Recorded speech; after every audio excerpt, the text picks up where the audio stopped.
ओए ओए मत बोल, अब मत बोल, अब मत बोल, थोड़ी देर बाद बोलेंगे।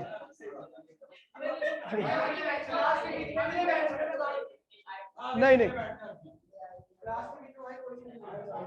शरद, ओए हो गया भाई, कोई पानी लाया, पानी की बोतल, पानी है इसमें? ओ यार ये तो मिल लिया।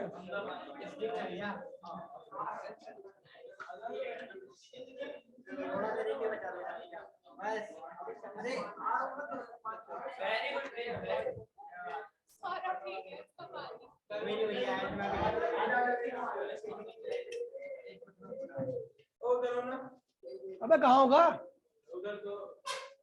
ओए हर्षित तो आगे वाले रूम में।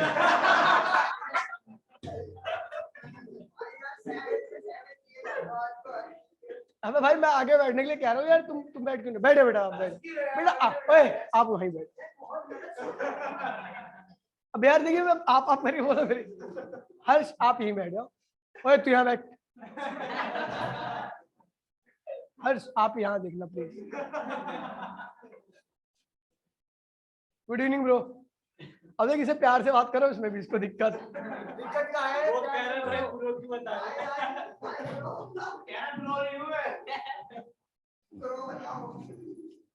तो कल जो सुबह टॉपिक 2 बच्चे थे हमारे, वो कराने जा रहा हूँ। पहले ओए भाई ध्यान दीजिए भैया, आज की बहुत छोटी वीडियो थी, 34 मिनट की वीडियो में 3 नंबर के टॉपिक है, पक्का आएंगे। आसान वीडियो है। पहले बता दो, parallel axis perpendicular axis theorem, parallel axis और परपेंडिकुलर एक्सिस थ्योरम की डेरिवेशन मत करना बिल्कुल भी, केवल इनके रिजल्ट को याद रखना। आउट ऑफ सिलेबस है डेरिवेशन, ठीक है, मैंने देख लिया तो आउट ऑफ सिलेबस है, केवल आपको रिजल्ट। और आपको मैंने बताया था पैरेलल एक्सिस और परपेंडिकुलर एक्सिस थ्योरम का यूज करके हम अलग अलग बॉडी का मोमेंट ऑफ इनर्शिया निकालते थे, तो कैसे निकालता आपको याद होगा, ठीक है बेटा बैठे यार। हर्ष प्लीज यार प्लीज,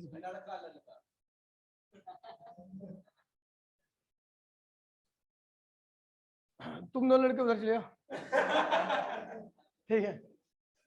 हर जगह तू बोला ना खिलसा दूंगा, ध्यान रखियो, अगर क्लास में एक बार बोला मैं तुम्हारा बोर्ड तोड़ दूंगा। आपकी बात सही बता रहा हूं, दिमाग खराब हो रहा है भैया। अब बोलो ठीक है। और देखिए तो भैया अब स्टार्ट कर रहे हैं भैया आज की क्लास, ठीक है।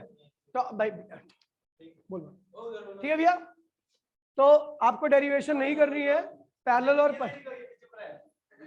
और परपेंडिकुलर की। अरे कोई नहीं, बैठ चलो यहीं बैठ, उधर जा, ठीक है भैया। अभी हम जो करने आ रहे हैं, लास्ट हमारा जो टॉपिक था, मैंने आपको रेडियस ऑफ गायरेशन याद है, रेडियस ऑफ गायरेशन कराया था, देख ली वीडियो तूने? भाई ऐसे गलत बात है, ठीक है भैया। Radius of gyration,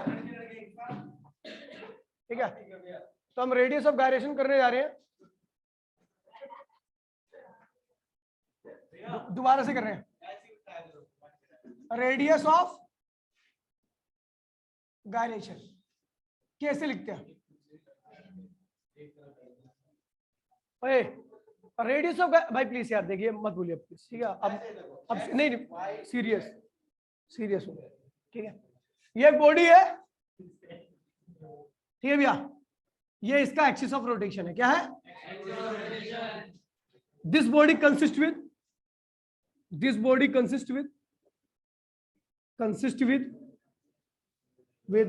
N mass. कितने मास से बनी हुई है body? Each of mass m। प्रत्येक पार्टिकल का मास क्या है भैया? This body consist with n particle, लिखो n पार्टिकल। ये बॉडी n पार्टिकल से मिलकर बनी है और हर पार्टिकल का मास कितना है? m। एंड देयर सेपरेशन वहां बैठ जाओ, वहां बैठ जाओ। And their separation from axis of rotation,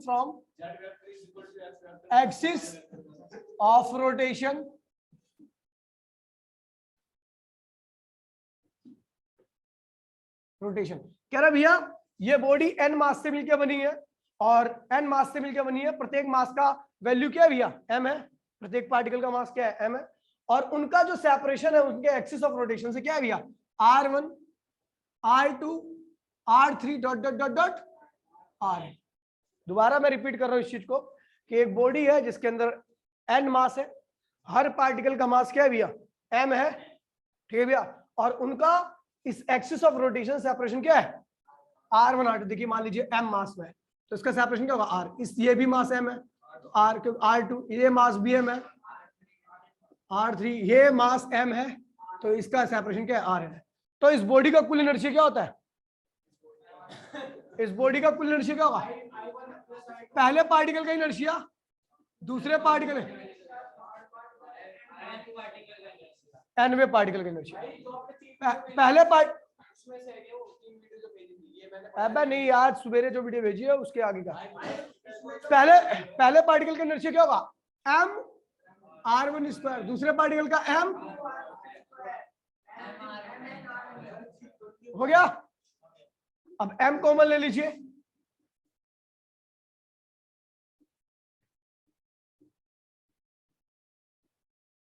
कोई दिक्कत तो नहीं भैया, ये हो गया ठीक है। अब देखिए भैया इस बॉडी का इनर्शिया हमने क्या किया, पहले तरीके से इससे मतलब एक बॉडी का इनर्शिया निकाला, उसमें हमने उस बॉडी का कुल इनर्शिया निकालने के लिए हमने क्या किया, पहले पार्टिकल का इनर्शिया दूसरे पार्टिकल का इनर्शिया, ऐसे जितने पार्टिकल थे सबके इनर्शिया को जोड़ दिया, बॉडी का कल क्या आ गया, कुल इनर्शिया आ गया। बॉडी का क्या आ गया, टोटल इनर्शिया आ गया। टोटल इनर्शिया अगर बॉडी का निकालना है तो हर एक पार्टिकल का इनर्शिया निकाल के जोड़ दीजिए, ठीक है। अब देखिए हमें पता है बॉडी के अंदर एक ऐसा पॉइंट होता है जिसको हम कहते हैं भैया सेंटर ऑफ मास। क्या कहते हैं भैया, और सेंटर ऑफ मास का मास उतना ही होता है जितना पूरी बॉडी का मास होता है। पूरी बॉडी का मास क्या है भैया, m इंटू में n। अब नंबर ऑफ पार्टिकल कितने हैं और हर पार्टिकल का मास कितना है, तो पूरी बॉडी का मास क्या है, टोटल मास ऑफ बॉडी।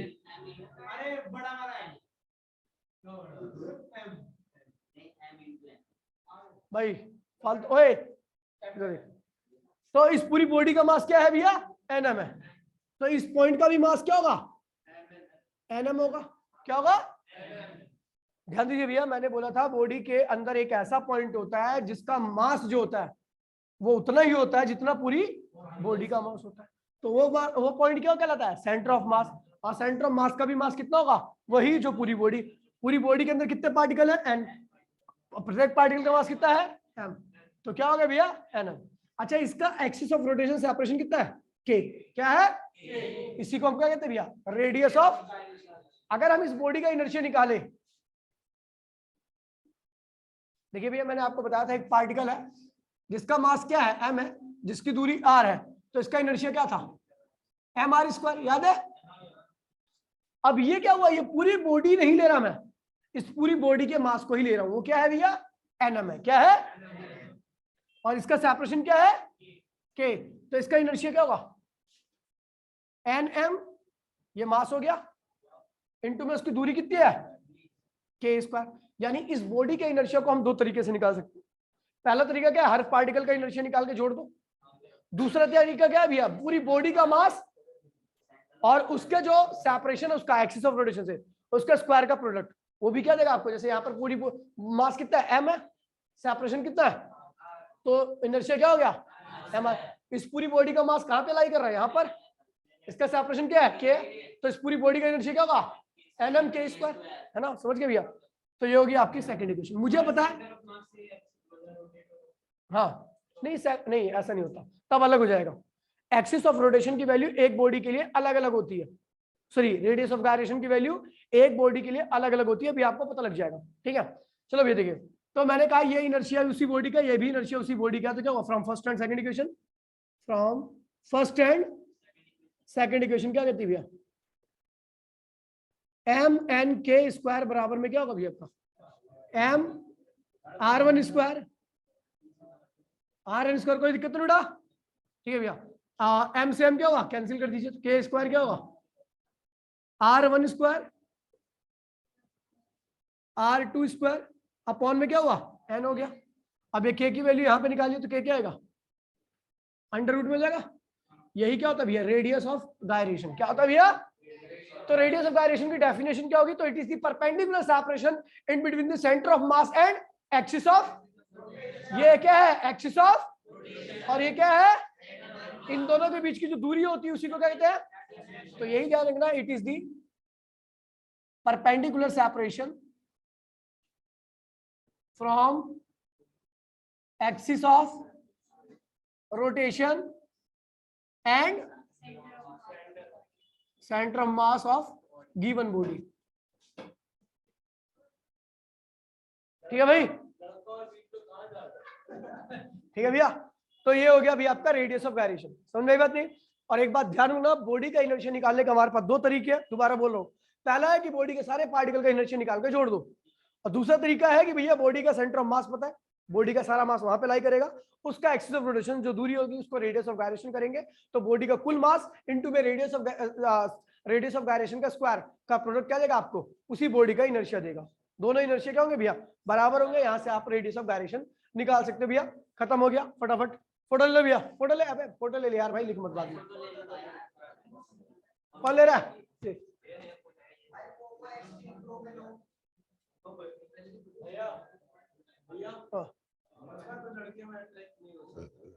ओए जाने मत बोल, अब मत बोल प्लीज। पढ़ने दे भाई, कौन से एग्जाम में ज्यादा अब देख भाई, तू अपना पढ़ाई के वक्त में मजाक नहीं करता।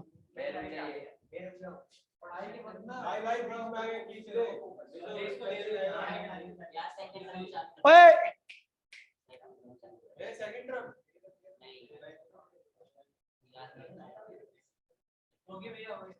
ओए ध्यान दीजिए, मिटो रो भैया। नहीं मैं सुबह ओ भाई मिटो रो। और भैया ओए भाई प्लीज, कल से ऑन टाइम क्लास स्टार्ट करूंगा भैया, ध्यान रखना। कल 8:30 बजे पहली बैच तो 8:30 बजे, 10:30 बजे दूसरा बैच तो 10:30 बजे, दूसरा बैच 10:30 नहीं 10:30।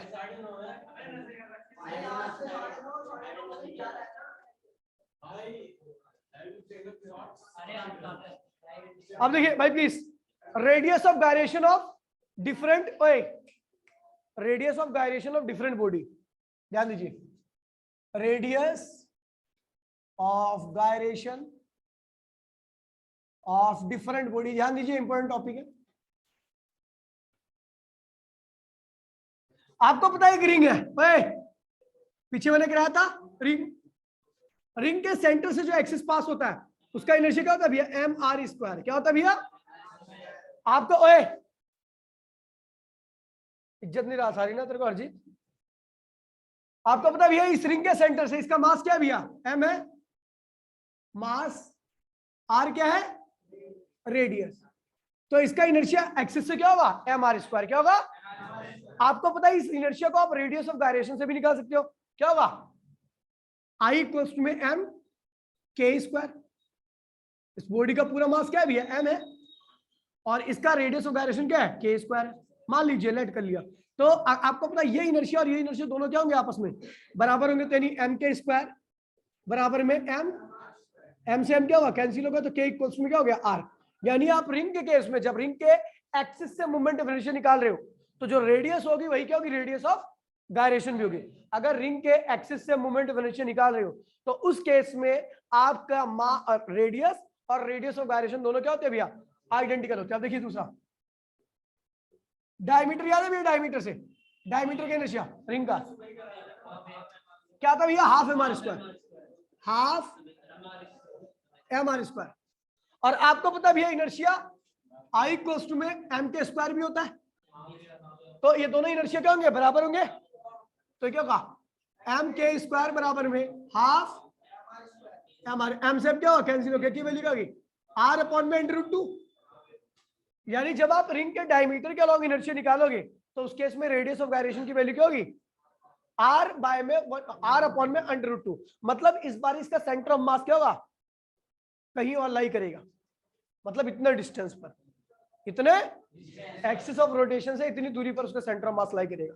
ध्यान दीजिए भैया, अगर आप रिंग के एक टेंजेंट से निकालते जो कि इसके पैरेलल है, याद है क्या था इसके अलॉन्ग इनर्शिया, याद है 3/2, देखिए पिछले देखिए 3/2 था ना, mr², ये था 3/2। आपको पता है इस इनर्शिया को आप किस पे हो भैया, m², तो इस केस में क्या होगा, m² इक्वल्स टू में 3/2 mr², m से m कैंसिल होगा, k की वैल्यू क्या होगी, √3/2 r। ये हो गया आपका रेडियस ऑफ गायरेशन इस केस में, ठीक है भैया।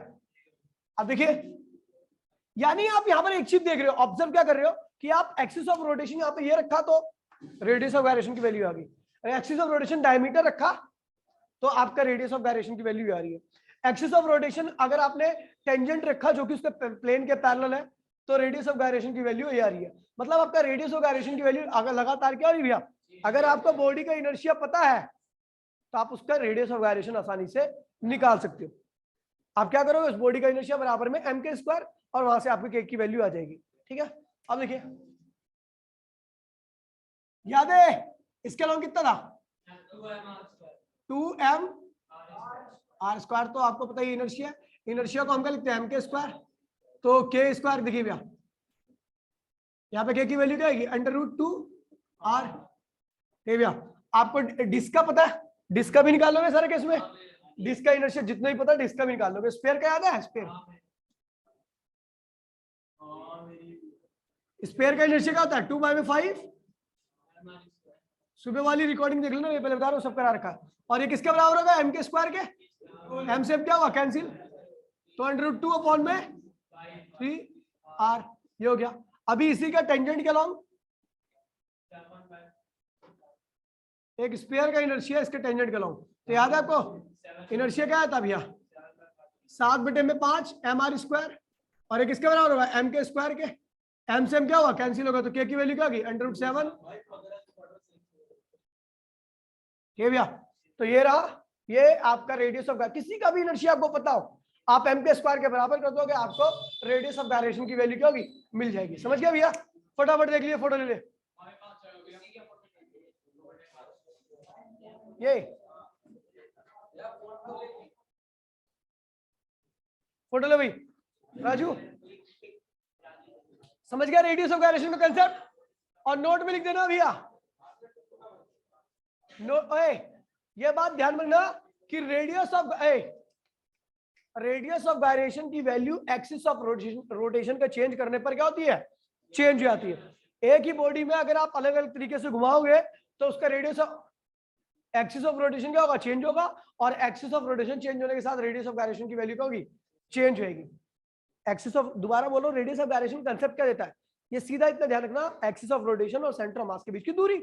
आपको पता है बॉडी का सेंटर ऑफ मास तो वहीं पे रहेगा, अगर आप एक्सिस को चेंज करोगे तो दूरी भी बार बार क्या होगी, सपोज करो अब इसका सेंटर ऑफ मास क्या ये है, इसका सेंटर ऑफ मास ये है, एक्सिस ऑफ रोटेशन ये है, तो रेडियस ऑफ गायरेशन ये होगा, एक्सिस ऑफ रोटेशन ये है तो रेडियस ऑफ गायरेशन ये होगा।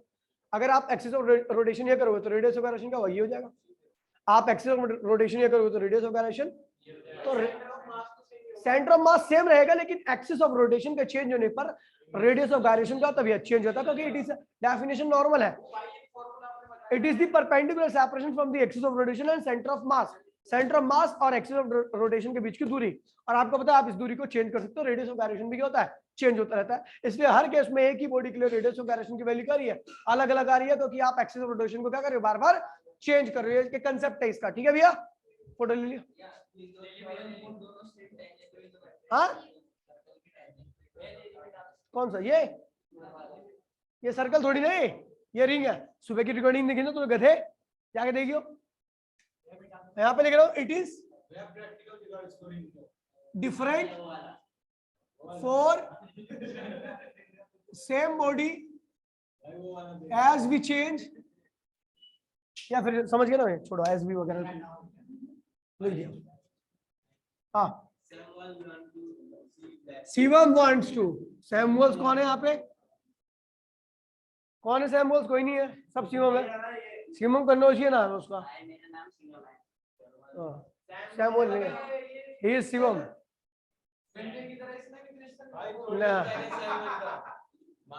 देखिए भैया सुन लीजिए, मैं इसको एक दिन कट्टर हिंदू बना के छोड़ूंगा, मफलर बना दूंगा, इसको अपने बजरंग दल में शामिल करूंगा, सर्टिफिकेट देने वाला भैया, फॉर्म मिलेगा आपको।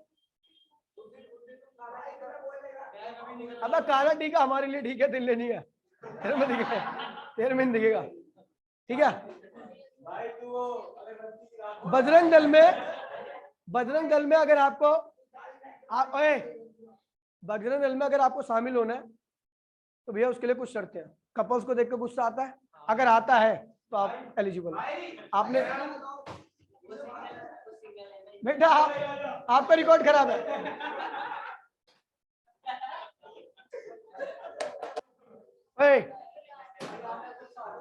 वो R2H की वीडियो देखिए ना, उसमें यही फॉर्म बताता हूँ। खैर चलो, हाँ नहीं, अरे जय श्री राम। अब देखिए भैया, ओए ध्यान दीजिए। चलो अभी रुकिए भैया, चलो दिखते हैं। अबे भाई अगले टॉपिक पे चलो, गलत बोल रहा है। अबे किसको बैठा लिया यहाँ पे? अरे तो अब देखिए भैया भाई प्लीज, अब देखिए, लिसन केयरफुली प्लीज भाई। ओए अगला आ रहा भैया, law of conservation of angular momentum. Law of conservation of, बहुत बढ़िया टॉपिक है और आप इस चीज से डेली लाइफ में बड़े वाकिफ हो गए। ठीक है भैया, क्या कहता है, चलो देखते हैं भैया। भैया आपको पता है टॉपिक का नाम है law of conservation of angular. अब सुबह नहीं कराते इसको, हाँ भाई, हाँ हाँ तो श्री खत्म। देखिए भैया, तो बंगाली भाई प्लीज, क्या था भैया? सुबह बताया था टॉर्क इक्वल्स टू क्या होता है, डीएल अपॉन में डीटी।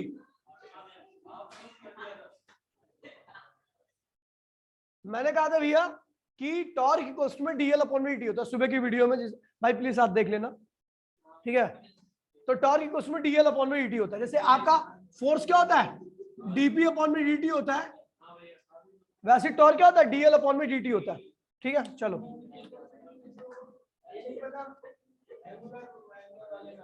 टॉर्क इक्वल्स में डीएल अपॉन में डीटी, कोई दिक्कत तो नहीं है। चलो भैया, तो अब चुप हो जा। तो इसका मतलब क्या है, rate of change of angular momentum equals to में टॉर्क। इसे क्या पढ़ता है, rate of change of, rate of change,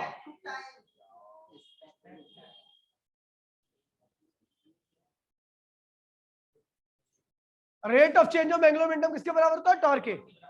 अब मैं क्या कह रहा हूं, इफ, ध्यान दीजिए भैया, इफ टॉर्क इक्वल्स टू में 0, अगर मैंने टॉर्क को क्या कर दिया, अगर मैंने ये एज्यूम कर लिया कि आपका टॉर्क 0 है, टॉर्क है भैया, जैसे आपको याद है मैंने कहा था एफ इक्वल्स टू में डी अपॉन में डी, और यहीं से चप्पल मारूंगा तेरे हरजीत, तेरा मुंह पर हेक्टर लगेगा। अगर आपने याद है, आपको आपने फोर्स को 0 कर दिया था, तो डीपी अपॉन में डी भी क्या होता था भैया, 0। अगर किसी का डिफरेंशिएशन 0 आ रहा है तो इसका मतलब वो चीज क्या है भैया, कांस्टेंट है। क्या है ये, पता चाहिए ना, अगर कोई चीज डिफरेंट, किसी का डिफरेंशिएशन 0 आ रहा है, इसका मतलब वो चीज क्या होती है, मतलब अगर आप फोर्स को 0 कर दोगे तो बॉडी का मोमेंटम कभी चेंज कांस्टेंट रहेगा। फर्स्ट लॉ ये तो कहता है कि force is 0 then body can not change its state, यानी मोमेंटम को चेंज नहीं करेगी।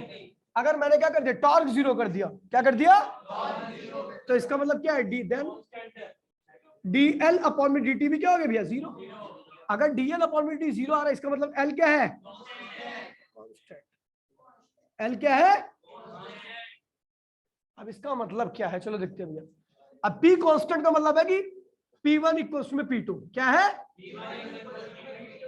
कितने भी, अगर पहले टाइम पे देखोगे P1 आ रहा है, दूसरे टाइम पे पहले टाइम में P1 आ रहा है, दूसरे टाइम में P2 आ रहा है, तो P1 और P2 दोनों क्या होंगे, सेम रहेंगे।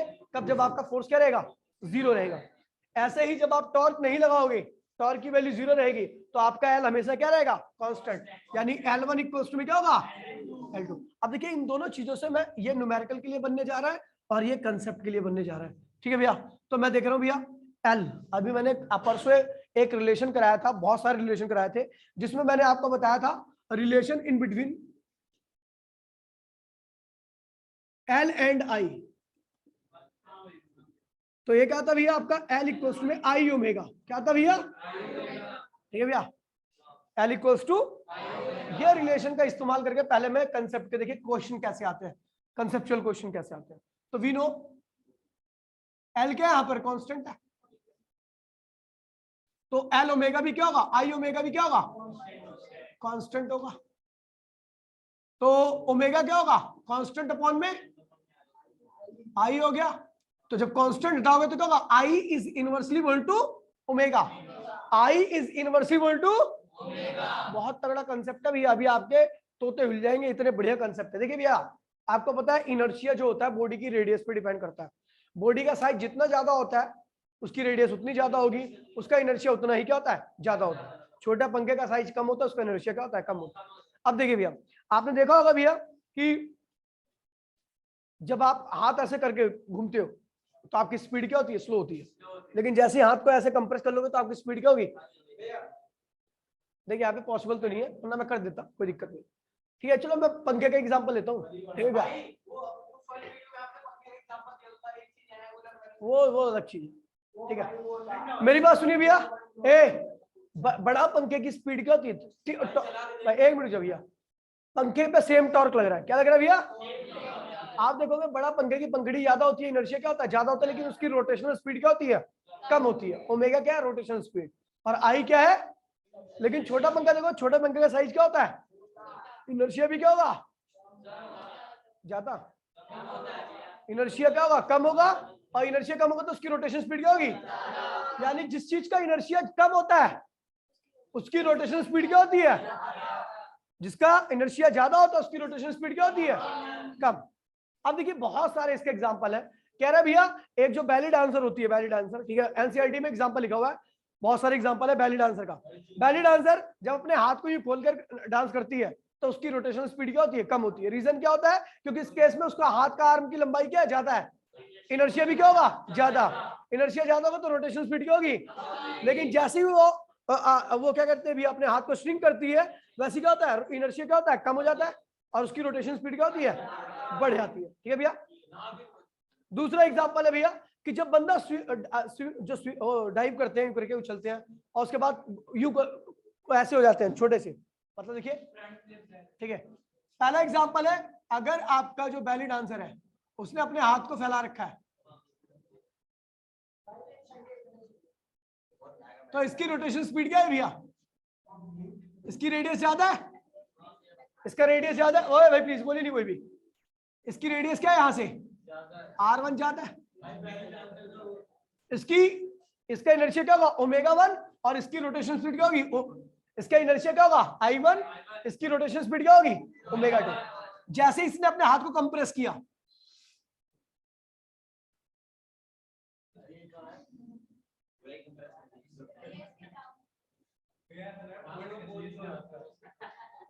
तो भैया इसका इनर्शिया क्या होगा, I2। ओए इसका इनर्शिया क्या होगा, I2।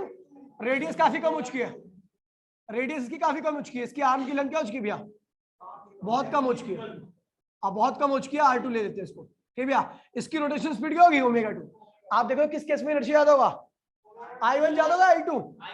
हाथ फैला रखा है इसमें, इस केस में इनर्शिया क्या होगा, ज्यादा। तो I1 is greater than, but ये ओमेगा 2 इज ग्रेटर देन। पहला एग्जांपल ये, इसे बैली डांसर के एग्जांपल से है। ठीक है भैया। दूसरा, अब देखिए एक डाइवर होता है, डाइवर जब ये हाँ इसका तो काम ही नहीं है। दूसरा एग्जांपल, एक डाइवर जब डाइव लगाता है यहाँ पे, ठीक है भैया, तो वो ऐसे करके डाइव लगाता है, करके सीधा स्ट्रेट रहता है वो। ठीक है, उसके रेडियस, अब देखिए ये एक्सिस ऑफ रोटेशन है, क्या ये, इसका सेंटर क्या है, एक्सिस ऑफ रोटेशन है, इसका साइज क्या है, R1 है, क्या है, इसकी रोटेशन स्पीड काफी कम होगी, ओमेगा 1। ठीक है भैया, इसका इनर्शिया इस केस में क्या है, I1 है। लेकिन जैसे ही अपनी बॉडी को गोल कर लेता है, देखा होगा आपने गोल, तो उसकी स्पीड काफी तेज होती है नीचे। ऐसे पहले क्या करता है, ऐसे उछलता है, फिर ऐसे रहता है, फिर एकदम बॉडी को अपना कम कर लेता है। जैसे बॉडी को साइज को कम करता है वैसे उसकी रोटेशन स्पीड क्या होती है गिरने की, काफी बढ़िया। देखा आपने, फट्टे से ऐसे उछलते हैं उसके बाद कूदते हैं, वही वाला केस है। फिर इसने क्या किया, अपनी बॉडी को ऐसे कम स्विंग कर लिया। ठीक है भैया, तो इसका साइज क्या हो गया, R2। इनर्शिया क्या हो गया भैया, रोटेशन स्पीड क्या हो गया, ओमेगा 2, और इनर्शिया क्या हो गया, I2। तो हेयर I1 क्या है भैया, पहले केस में साइज बड़ा है, इनर्शिया भी क्या होगा, बड़ा होगा। दूसरे केस में साइज छोटा है तो इनर्शिया क्या होगा, छोटा होगा। सो जिस केस में साइज इनर्शिया छोटा, उस केस में रोटेशन स्पीड क्या होगी, ज्यादा। जिस केस में साइज बड़ा, इनर्शिया बड़ा, रोटेशन स्पीड क्या होगी, कम। ये चीज ध्यान में ना, ऐसे 3-4 एग्जांपल रखे आपको। ठीक है भैया। अब देखिए न्यूमेरिकल वाला पार्ट, ये तो एग्जांपल वाला कंसेप्चुअल पार्ट है।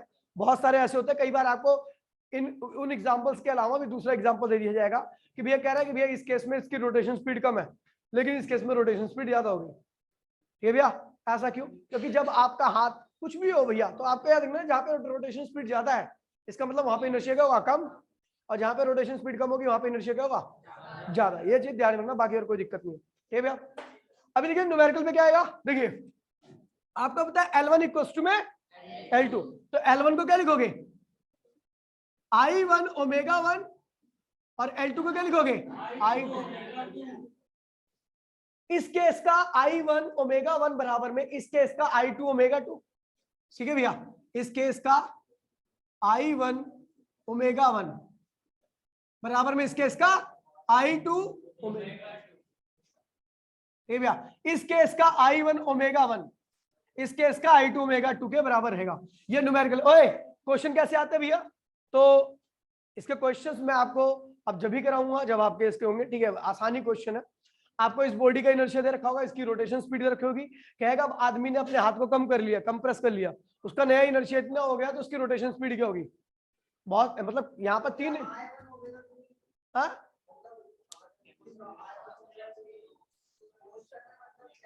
I1 दे रखा होगा, I2 दे रखा होगा, ओमेगा 1 दे रखा होगा, ओमेगा 2 पूछ लेगा, मतलब तीन चीज दे रखी होंगी यहाँ पर और चौथी चीज पूछी जाएगा। ठीक है भैया, इसमें कई बार ऐसा भी होता है, ऐसे क्वेश्चंस में ध्यान दीजिए भैया, ऐसे क्वेश्चंस में ऐसा भी होता है कि कई बार आपको, भाई प्लीज बोलिए भाई, कई बार आपको रोटेशनल स्पीड ना दे करके रेडियस दी जाती है। क्या दी जाती है भैया, क्वेश्चन। अभी टाइम कितना है यार, टाइम है 3 मिनट। ठीक है भैया, चलो एक क्वेश्चन करते हैं इसी के ऊपर बेस्ड। ठीक है, फोटो ले भाई, फोटो ले, एक क्वेश्चन करूंगा इसके ऊपर।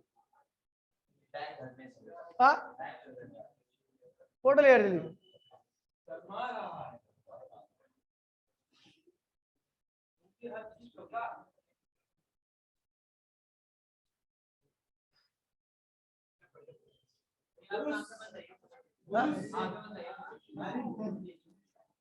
देखिए भैया, ओए I1 ओमेगा इक्वल्स टू में I2 ओमेगा 2।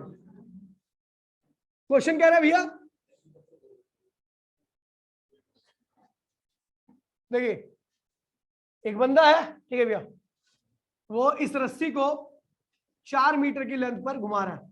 ठीक है भैया, और उसकी रोटेशनल स्पीड क्या है, 4 रेडियन पर सेकेंड। क्या है, और ये मास क्या है, 4 किलो का। क्या है, 4 किलो का।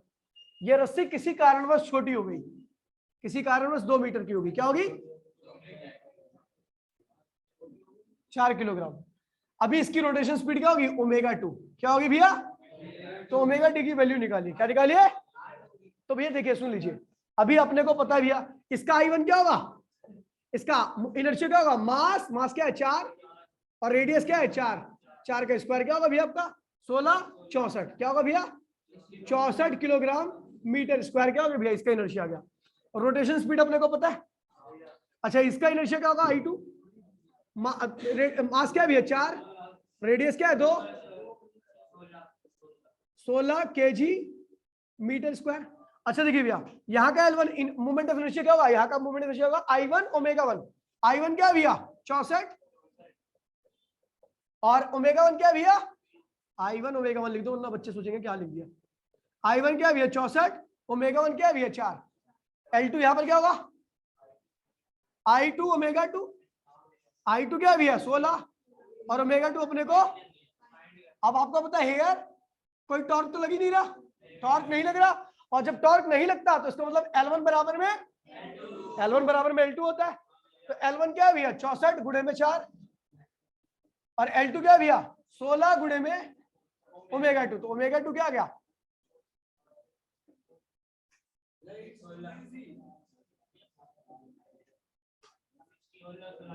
16 रेडियन। अब देखिए ओए, अब देखिए यहां पर 4 मीटर था तो रोटेशन स्पीड क्या थी भैया 4 थी, लेकिन आर्म की लेंथ कम हुई, इनर्शिया कम हुआ, तो रोटेशन स्पीड क्या होगी 16 होगी। क्या होगी भैया, बढ़ेगी ना।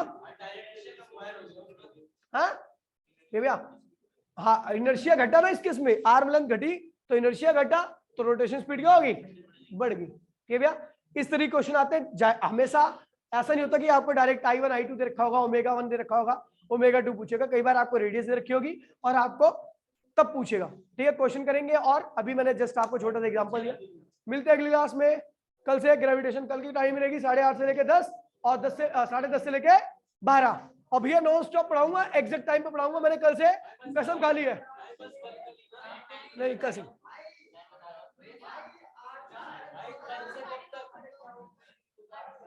क्यों?